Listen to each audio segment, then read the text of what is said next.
4 images, 4 stations de Savoie, parmi d'autres, submergées par la neige. Les quantités tombées ces dernières heures sont hors normes pour un mois d'avril, jusqu'à 1,20 m à 2000 mètres d'altitude. Le risque d'avalanche est exceptionnellement élevé. Un homme a été enseveli ce matin. Il est encore hospitalisé ce soir. Delphine Sidbon, Florian Chevalet et Séverine Agy. En pleine vacances scolaires, ce matin, une avalanche à l'entrée de la station de Val Thorens. Donc c'était à peu près par ici, l'avalanche est partie du haut de la montagne. À ce moment-là, en raison de fortes chutes de neige, la route est fermée aux piétons et aux voitures.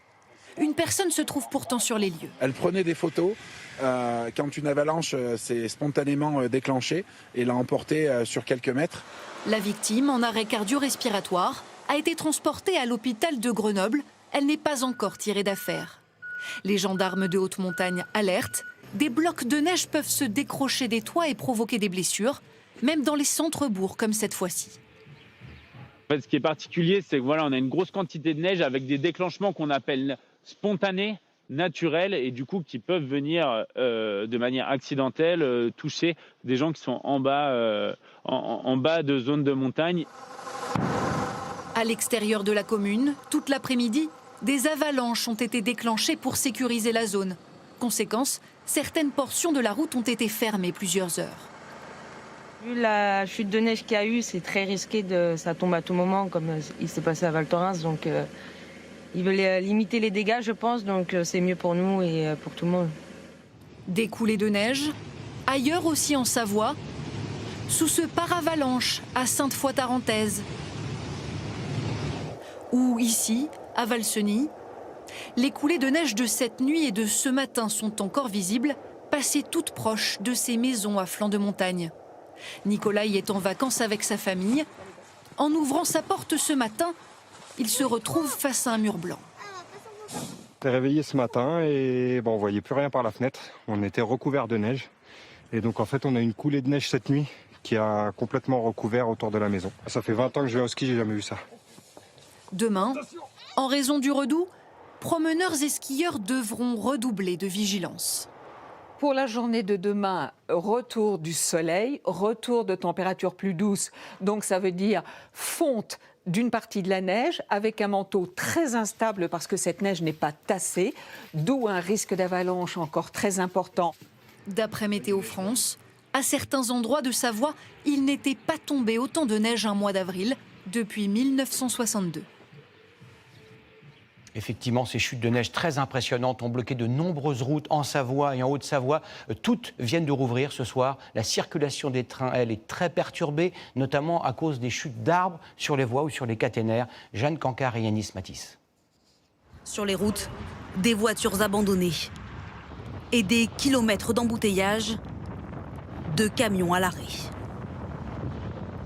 On est bloqué depuis 5h30 à peu près. Interdiction encore ce soir pour les poids lourds d'emprunter le tunnel du Fréjus et du Mont Blanc. Un chauffeur nous envoie cette vidéo. Il ne peut pas assurer ses livraisons. Nous sommes carrément bloqués à l'arrêt depuis ce matin. Je vais vous montrer un petit peu.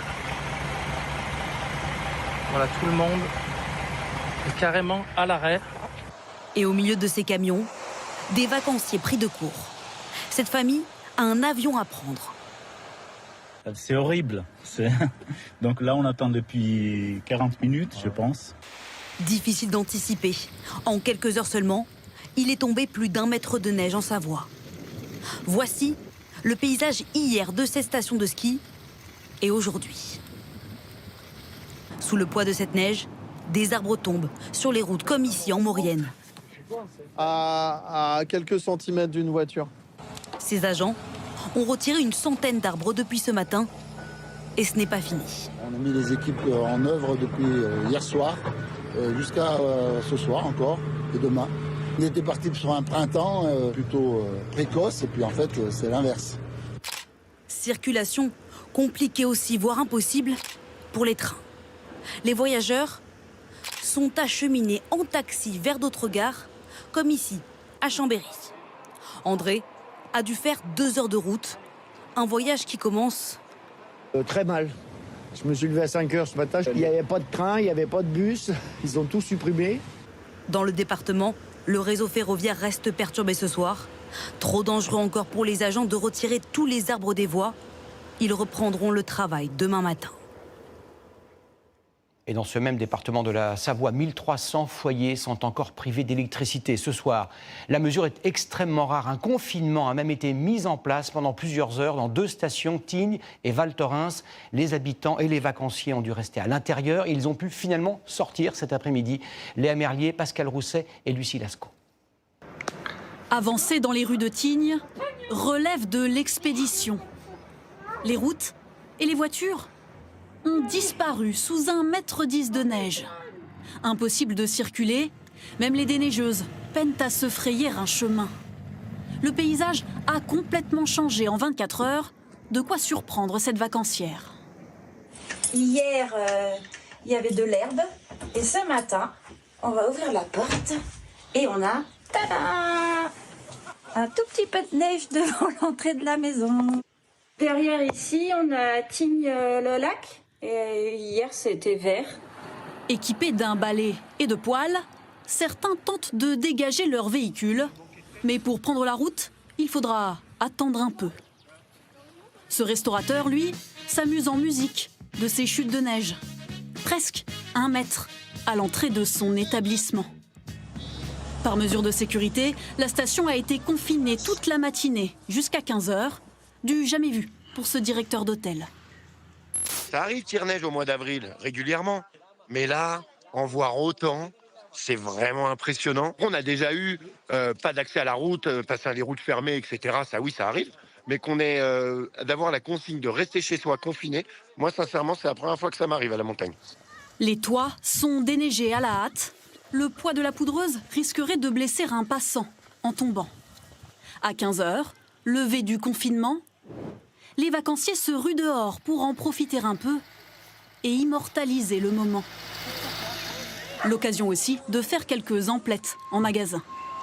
Dans Tignes, il n'y a pas de navette, pas de circulation de navette, très peu de circulation de professionnels de la montagne.